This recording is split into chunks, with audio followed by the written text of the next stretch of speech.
For years, many believed that a world of global economic networks and interdependence, countries intimately connected via supply chains and finances, made war obsolete. That is part of the reason Russia's invasion of Ukraine was so shocking. But the international economy itself has turned into a battlefield.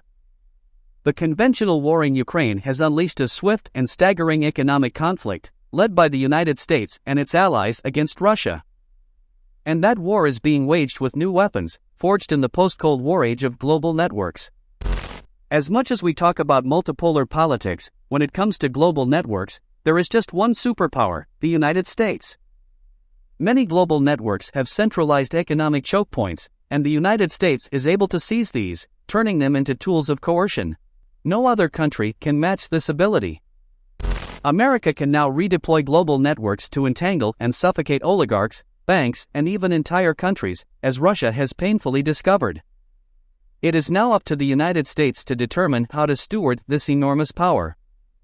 If it overreaches, it might provoke a military response or create the incentive for its adversaries to create and foster their own alternative networks. The Ukraine war may be a turning point. Will we end up with a fragmented world economy where military and economic conflict become two sides of the same coin?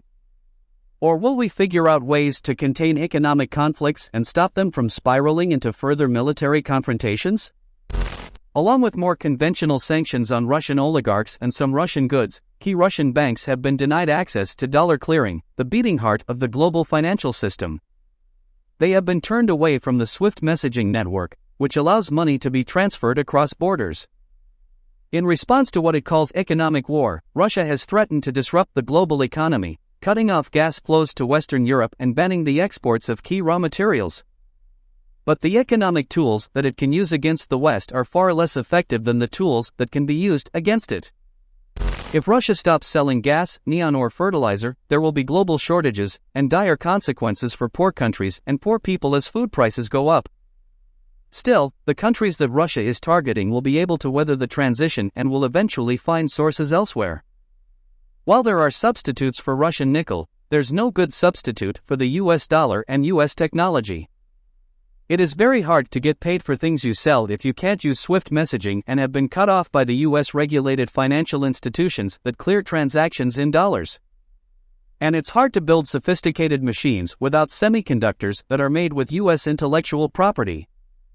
Unsurprisingly, other countries want to duplicate America's ability to weaponize global networks. We have seen talk of a parallel financial network to match that of the one led by the United States. But Russia, or even perhaps China, will find it very hard to build its own alternative global networks unless the United States overreaches. Russia now has its own SWIFT alternative, but it really only works within Russia's borders. China's CIPS payment system is only slightly more successful. In terms of scale, CIPS handles roughly 11,000 transactions a day, almost exclusively in mainland China and Hong Kong, while SWIFT processes around 42 million across the world. Hong Kong's aspirations to become a global financial hub are in tatters thanks to lockdowns and the brutal government response to democratic protests. The barrier isn't just that the payment networks of Russia and China are 3 or 4 decades behind. Others also fear how they would abuse these networks if they controlled them. The United States has its problems, but it at least provides some legal protections to businesses in countries that have fallen afoul of its harsh measures. Often, U.S. officials treat these rules as an obstacle preventing them from taking strong actions. Yet these restrictions provide America with a strategic advantage. They give foreign countries and businesses some reason for trust. When the United States gives in to the temptation to weaken these protections, as when the Trump administration threatened to freeze Iraq's accounts at the New York Federal Reserve after it requested the withdrawal of U.S. troops in 2020, it undermines the long-term strategic interest of the United States. Overreach, then, is the more immediate threat. No one expected the array of sanctions, designations, technology controls and asset freezes to be assembled as quickly, or at such scale. Now there is a nearly palpable air of giddiness among policymakers. Every day brings new restrictions that build on one another. European officials have mused that they might use this new form of economic warfare to bring down Mr. Putin's regime or provoke the collapse of the Russian economy. These statements were hastily clarified, but they illustrate a deeper danger. As a new book by the historian Nicholas Mulder emphasizes, the economic weapon of sanctions and blockades doesn't work nearly as predictably or effectively as its proponents imagine. The more powerful sanctions are, the greater the danger that they will lead to an unpredictable response. As Mr. Mulder demonstrates, fears of sanctions helped propel Nazi Germany's territorial ambitions. More recently, when Iran was feeling badly squeezed by sanctions, it was accused of attacking shipping through the Straits of Hormuz, a key choke point in the global energy economy. The closer Mr. Putin's regime comes to collapse, the more likely that it will lash out. This doesn't mean that the United States and its allies should stop using their control of global economic networks as a weapon. This is one of the few means they can responsibly use against a nuclear power in an unprovoked war. But their measures should be just harsh enough to reach specific goals, to protect Ukrainian independence and to limit, to the greatest extent possible, Russia's aggressive gains. The minimum to reassure other countries and avoid escalation is to emphasize that the measures are not intended to provoke regime change in Russia.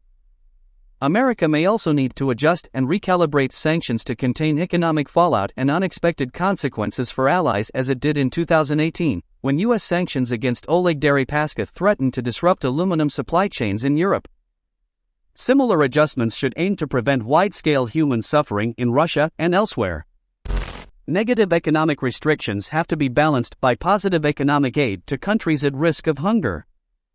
The United States should also explicitly lay out the circumstances under which the executive branch will apply such economic measures, the range of permissible goals that they can accomplish, the review procedures that will ensure they are proportionate, and the circumstances under which they will apply such economic measures, the range of permissible goals that they can accomplish, the review procedures that will ensure they are proportionate, and the circumstances under which they will be withdrawn.